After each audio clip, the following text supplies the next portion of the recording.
Rate.com today. The difference of Guaranteed Rate's digital mortgage, which only takes minutes to get the perfect loan. The difference of the intuitive loan finder that provides you with real-time rates and loan options. And the difference of amazing low rates that could save you thousands of dollars, all with our customer-first commitment. Owning a home isn't just good for us. It's a source of pride for the whole family. Visit Rate.com or call 1-888-557-7831 today. Guaranteed Rate. Our difference makes all the difference.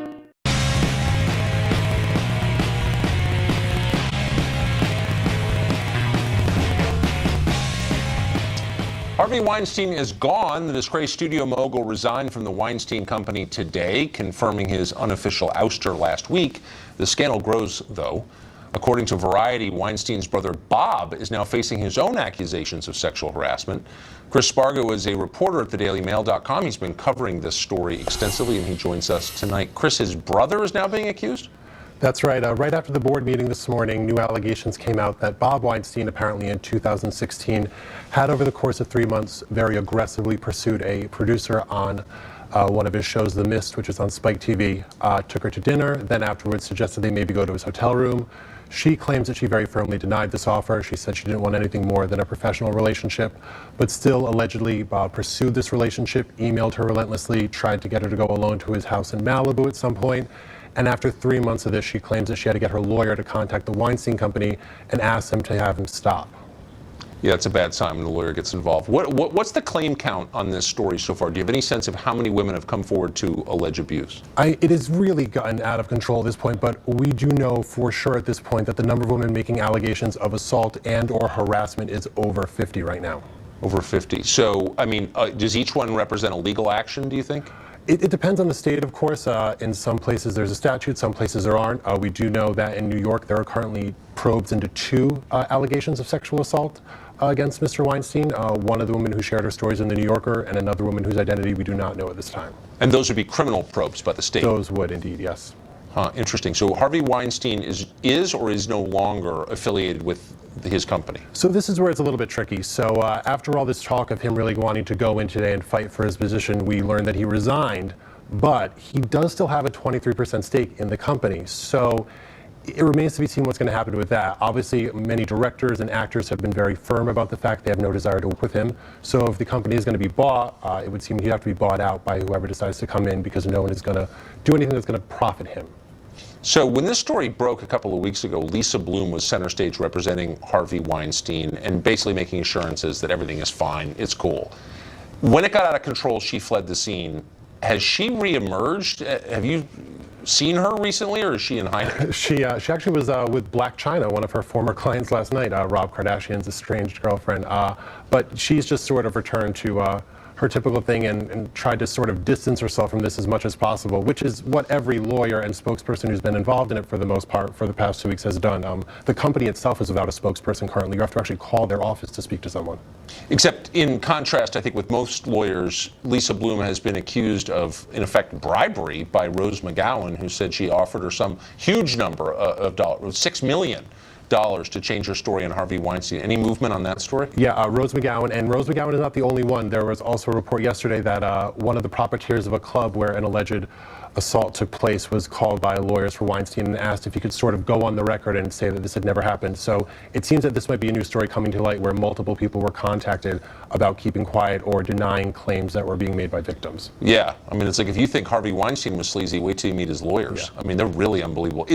Are there potential criminal penalties attached to that? I mean, are you allowed to encourage people to change their story in exchange for money?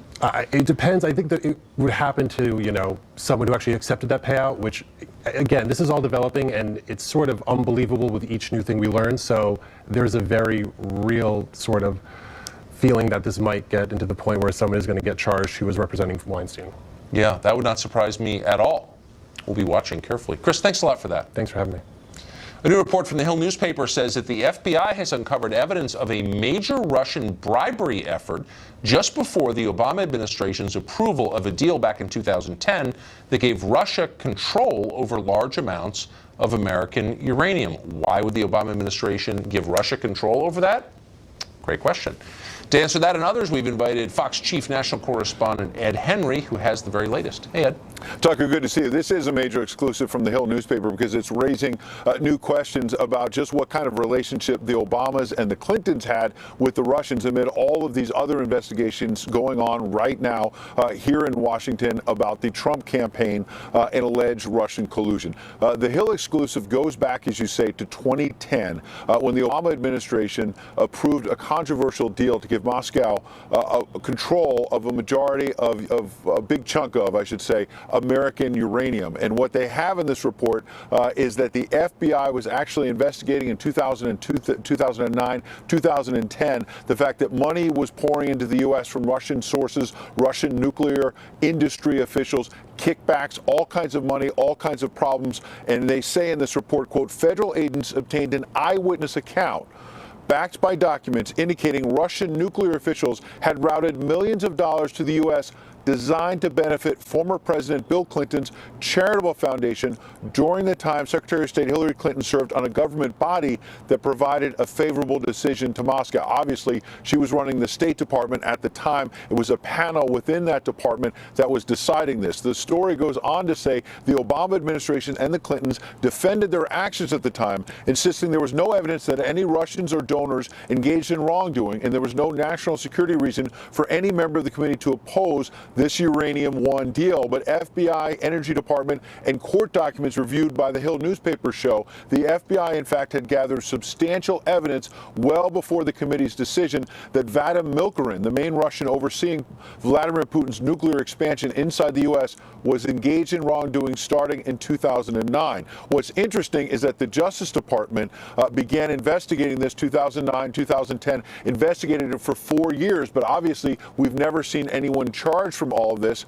And which Justice Department was investigating this? Of course, the Obama Justice Department, investigating Obama officials like Hillary Clinton. Remember, Peter Schweitzer, the author of Clinton Cash, raised some of these questions in the last campaign. Then candidate Donald Trump, jumped on it, if you will. And at the time, a spokesman for Hillary Clinton's campaign was saying she was not actively engaged on this panel, was not involved in the decision involving uranium. But obviously, these questions were raised. Ed Henry, he was joining us from the White House and unfortunately lost the connection. It's an amazing story, though. They always accuse you of what they're doing themselves. Well, there's even more news about Hillary Clinton tonight. A search of Anthony Weiner's laptop has uncovered new files from Huma Abedin. We've got details on that coming up.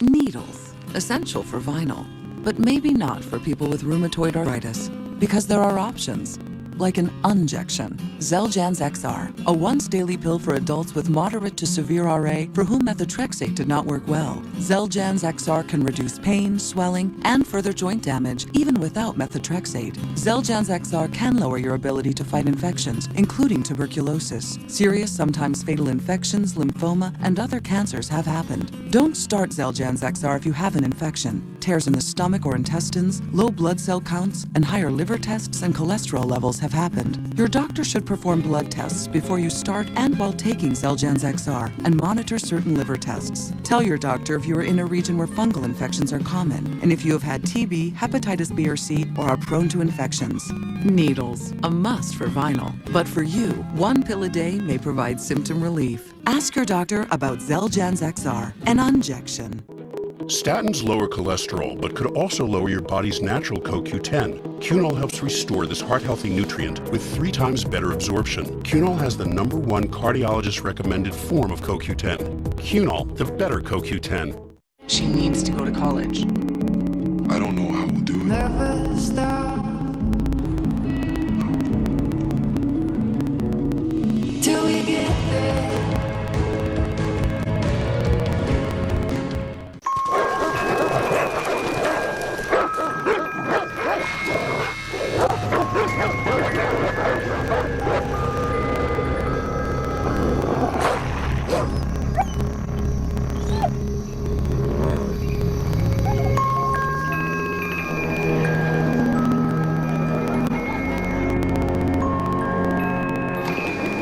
Introducing the new Range Rover Velar. Land Rover, above and beyond.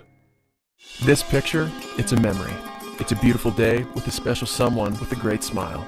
This is Fracture. Just upload an image, place your order, and it'll show up at your door, beautifully printed directly on glass, with everything you need to display it on your wall. A picture is a discovery. A picture is a triumph, and a feeling, and a connection. And this isn't just another frame, not just another canvas. This is new. This is a Fracture. Visit fractureme.com and print one today. I used to love going out early in the morning with my watering can and clippers to enjoy my garden. Now things have changed. My angel helps me stay active and continue to do the things I enjoy at home. I love to bring a smile to her face and know that I'm making a difference when she needs it most. Visiting angels, America's choice in home care. Only the Brave is a stunning tribute to true American heroes. Ours making a run toward our hometown. A masterpiece. Josh Brolin, Miles Teller, Jeff Bridges, and Jennifer Connelly. We are in front of the flaming front! Only the Brave, rated PG-13, in theaters and IMAX. Liberty Mutual saved us almost $800 when we switched our auto and home insurance. With Liberty, we could afford a real babysitter instead of your brother. Oh, that's my robe. Is it? You could save $782 when Liberty stands with you. Liberty Mutual Insurance. Looks like former Congressman Anthony Weiner will be headed to prison soon, but the saga of Anthony Weiner continues. The FBI now says it found thousands of Huma Abedin's files on Weiner's confiscated laptop computer and will release all of them by the end of the year. Tom Fitton is the president of Judicial Watch. His lawsuit against the State Department caused those documents to come to light, and he joins us tonight to explain what they mean. Tom, thanks for joining us. Hey, Tucker. I'm sorry to superimpose you against a picture of Anthony Weiner's chest. What's the significance of these documents? Well, they're new documents. We don't know what's in them yet, but Huma Abedin had an email account on Hillary Clinton's server. So these are emails from Hillary Clinton's server that were on Anthony Weiner's laptop. And the FBI picked them up last year, the end of last year. Remember, Mr. Comey was yelled at for highlighting the fact they found this information that they needed to evaluate. Well, it turns out they had nearly 3,000 government records on Weiner's laptop, and now we're going to get access to them by the end of the year. We don't know what's releasable to us. And they were government records? Yeah, they were government records. The government acknowledged that. And based on the other Abedin emails that we have, which involve pay-to-play, classified information, Hillary Clinton emails that we hadn't seen before, that she didn't turn over and tried to delete, I suspect there's going to be classified material among this, these new records. So this is another example of top government officials like Huma Abedin and Hillary Clinton having classified materials in places they weren't allowed to, which are violations of criminal law, despite Mr. Comey's opinions to the contrary. And moreover, when we spent the last year talking about Russian hacking, I mean, clearly it's not safe to keep government data on a private computer. The larger question, though, is why are we learning about this now? Oh, well, it took them that forever to get them to us. But why? I mean, I thought we had a freedom of information law that requires the government to well, the only reason we're getting this information is we're in court about it. And we demanded access to the information because we wanted Abedin's government emails from this secret account. And the FBI found these records last year. They took forever to turn them over to the State Department. The State Department got them last June. Wait, but do these documents belong to the FBI or do they belong to the American people? Well, the FBI found them, and they found that they were State Department records. They turned them over to the State Department many months ago, and now we're finally learning the analysis has been done because there are records that we won't get because they may be actual personal records of Ms. Abedin or Weiner, whoever. So, but we now know there are 3,000 government records that we want to. It just seems like I hear the same story all the time. The government has a legal requirement to turn over non-classified documents when citizens request it, when journalists request it, groups like yours request it, and they don't again and again. How do they get around that law? Well, they ignore it, and you just have to push in the courts for it. And this, to me, is an opportunity for President Trump to kind of initiate a transparency revolution by getting this information out as quickly as possible. We know the FBI went and found the emails that Mrs. Clinton tried to delete, and they found some of them or recovered them. The State Department has them. We don't know when we're going to get those. At the current schedule, the State Department wants to release all of Mrs. Clinton's emails to us that they still have and haven't released at a rate that would make them, at a rate that would allow us to finally get them all in the year 2020. So there are still thousands of documents being withheld from the Kennedy assassination over 50 years ago, and the CIA is now arguing, we're going to do a story on this tomorrow, that they need to hold them for another 25 years. If people knew the amount of information that belongs to them being held by government bureaucrats and officials, they would freak out, I think. I think we sued over that, too. Oh, good for you. Tom Fitton, great to see you. Thank you, Tucker. You're doing the Lord's work. It's been 49 weeks and counting since the 2016 election. The hunt is still on for proof of Russian meddling. Did Putin get Trump elected? We still don't know. We did recently speak, though, to progressive journalist Glenn Greenwald, who said the press is replacing good reporting with inaccurate scandal mongering. Watch this. So, Glenn, just to get to the facts of this story, it is conclusively shown that the story about the 21 voting systems being hacked is untrue, correct? It's false in two ways. One is that several of the states included in the list, such as Wisconsin, California, and Texas, said that the websites that the Homeland Security Department cited have nothing to do with voting systems. They're entirely unrelated.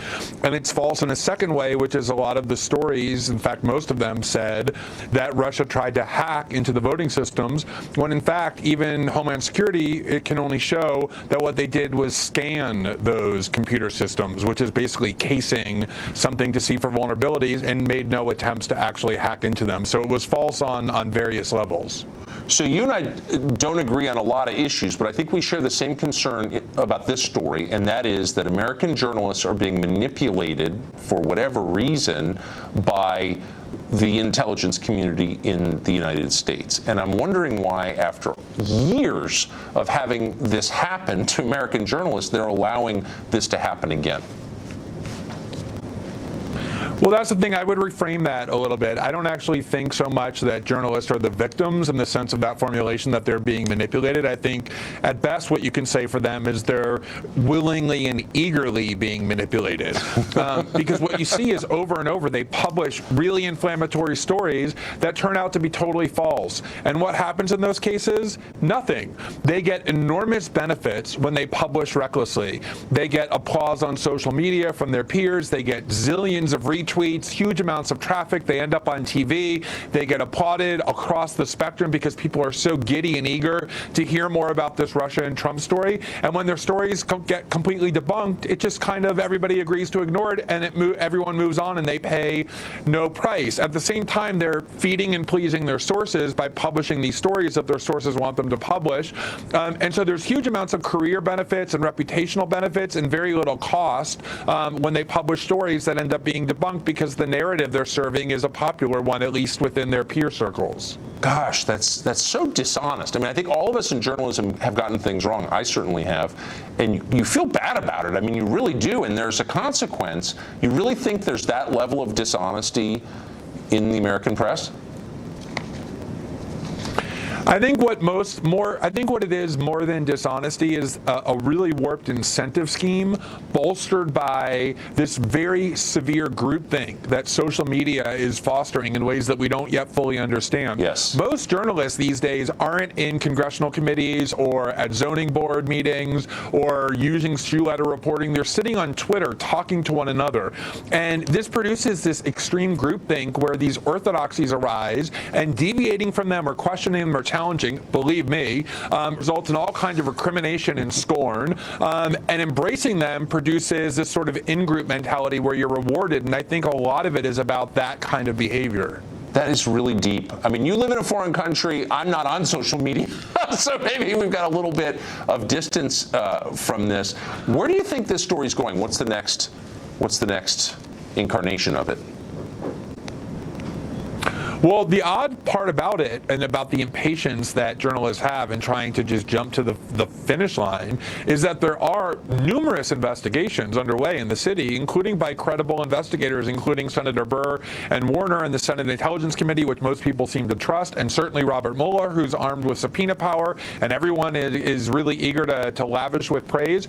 So we're going to find out, presumably one way or the other, soon enough. I guess the one thing that's so odd to me, Tucker, is that this has been going on now for over a year, this accusation that the Trump administration or the Trump campaign colluded with the Russians to hack the DNC and John Podesta's email. And we know that there are huge numbers of people inside the government who are willing to leak, even at the expense of committing crimes, in order to undermine Trump. And yet there's been no leak so far showing any evidence of that kind of collusion, leading one to wonder why that is. So I hope that everybody's willing to wait until the actual investigation reveals finally the real answers, but it doesn't seem that will be the case. Bravery is when you disagree in public with your peers, and by that definition, you are a very brave man. Glenn Greenwald, thanks for joining us tonight. Appreciate it. Thanks for having me, Tucker. The drug epidemic in this country killed more people in the last 12 months than the entire 11 years of the Vietnam War. What is Congress doing? Is Congress making it worse? Our series Drugged is back. That's next.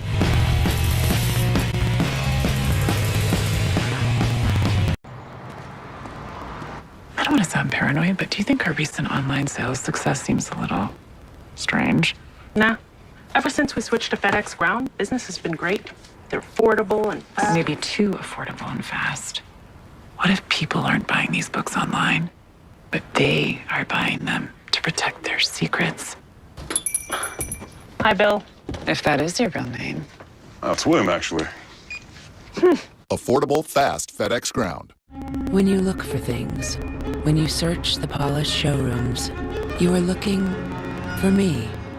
Beyond status and capability, you are looking for me. And when you dream, you unknowingly dream of me. I am the end of your search. I am the Alfa Romeo Stelvio, the first sport utility vehicle created by Alfa Romeo. Diabetes can be a daily struggle, even if you're trying your best. Along with diet and exercise, once daily Toujeo may help you control your blood sugar. Get into a daily groove. Let's go tonight. Share the spice of life. Baby, spice it right. From the makers of Lantus, Toujeo provides blood sugar lowering activity for 24 hours and beyond. Proven blood sugar control all day and all night, and significant A1C reduction. Toujeo is used to control high blood sugar in adults with diabetes. It contains 3 times as much insulin in 1 milliliter as standard insulin.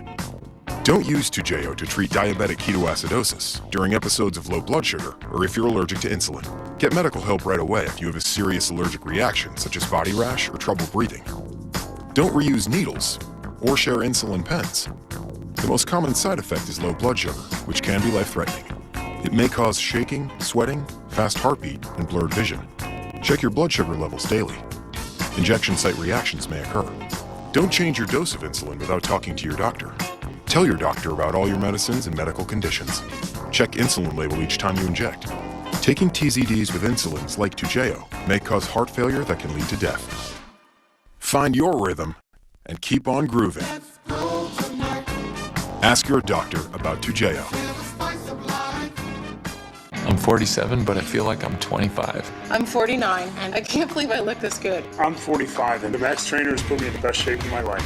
Because the Bowflex Max Trainer is the world's first 14-minute total body workout, and it burns up to 2.5 times the calories of other workouts. I don't want to spend an hour on the treadmill. That 14 minutes, that was plenty. I lost 12 pounds in 10 weeks. Not bad for 47. The Max Trainer combines the low-impact motion of an elliptical and the calorie-burning power of a stepper, then guides you through a simple series of intervals. Short bursts of effort followed by longer periods of rest, working you smarter, not harder.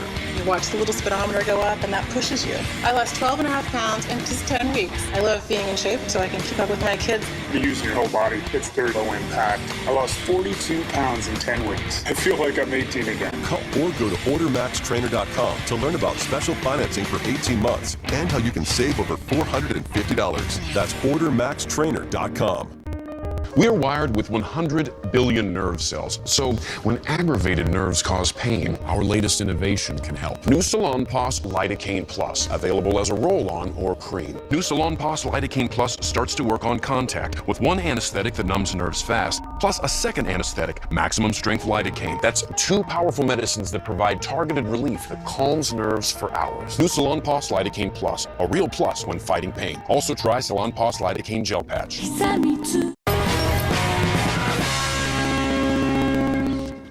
America, unfortunately, is losing the war against drugs, and overdoses are the evidence of that. According to new CDC numbers, drug ODs killed 62,000 Americans just last year. That's more than died during the entire Vietnam War. The biggest driver of those deaths is growing addiction to opioid painkillers and the street alternatives such as heroin and fentanyl.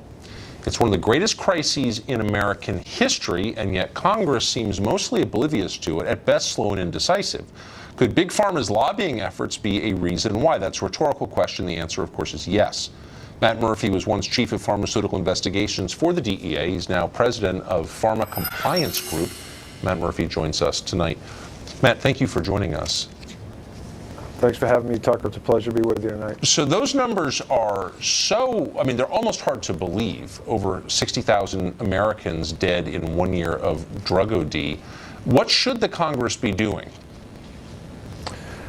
Well, they shouldn't be enacting laws that take the authority away from the Drug Enforcement Administration. They should be enacting laws that provide resources to law enforcement to target and dismantle organizations, criminal organizations that are distributing these prescription drugs throughout the country.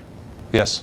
When you were working for the DEA and seeing this crisis unfold in real time, did it surprise you that policymakers seem mostly unaware of it or not panicked by it, not upset? It did. Yeah, it surprised me quite a bit, actually, that politicians didn't get behind law enforcement efforts until this problem was well down the road. And, it became what's now known as an epidemic. It didn't happen overnight. There are stories written every day, folks like yourself that are articulating the issues out there that are happening in the country as it pertains to the misuse and abuse of prescription drugs. So, yeah, it did surprise me. So you'd read these stories, or you'd hear stories about pill mills, particularly in the state of Florida, in others to Kentucky, where people could just walk in and walk out with a script for an addictive opioid painkiller. I've never understood, why weren't those places shut down immediately? Obviously, DEA knew about them.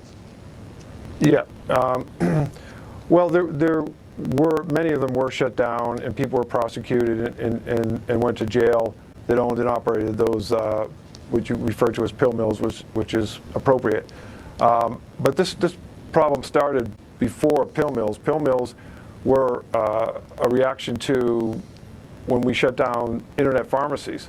Right. And there wasn't any law at the time that prevented a person from taking a credit card and going online and Googling hydrocodone without a prescription, and hundreds of websites would pop up, and they could order Vicodin or hydrocodone online, which is the brand name for that is Vicodin, and that would be shipped to their house by a parcel carrier, and the person who ordered the drugs would never have to leave the house.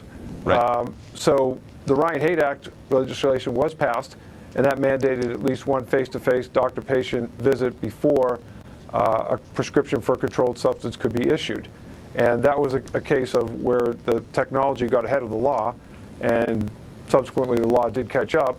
And when the internet pharmacies domestically were put out of business, the pain management clinics popped up because the pill mills had a doctor on site. And there'd be lines out the door, security guards with... Of course, but what I've never understood is the online pharmacies and the pill mills don't manufacture these drugs. They're manufactured by pharma companies like Purdue Pharma. Didn't they notice that their drugs were being sold illicitly? Of course they did. Manufacturers as well as the distributors, they know where every dosage unit of every medication that they either manufacture or distribute, whose shelf it ends up on at the end of the day. So of course they knew where their pills ended up, and they know if that town or geographic region can support the amount of pills that are being distributed to those areas. But that being said, Tucker, I want your viewers to understand something else about this problem that's very comprehensive and complex.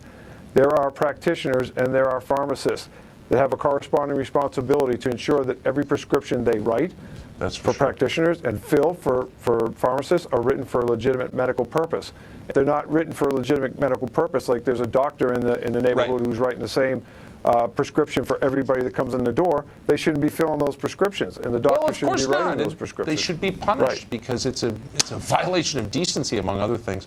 Matt, thank you for all your efforts to hold people like that to account. It's disgusting. No, thank you. Two big mysteries dominate the news today, as they have for the past week. Why did so-called feminist lawyer Lisa Bloom help Harvey Weinstein? What was she being paid for that?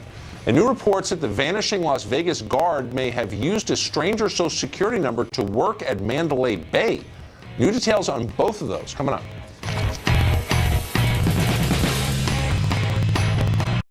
COPD makes it hard to breathe. So to breathe better, I go with a Noro. COPD tries to say go this way. I say I'll go my own way with a Noro. Once daily Anoro contains two medicines called bronchodilators that work together to significantly improve lung function all day and all night.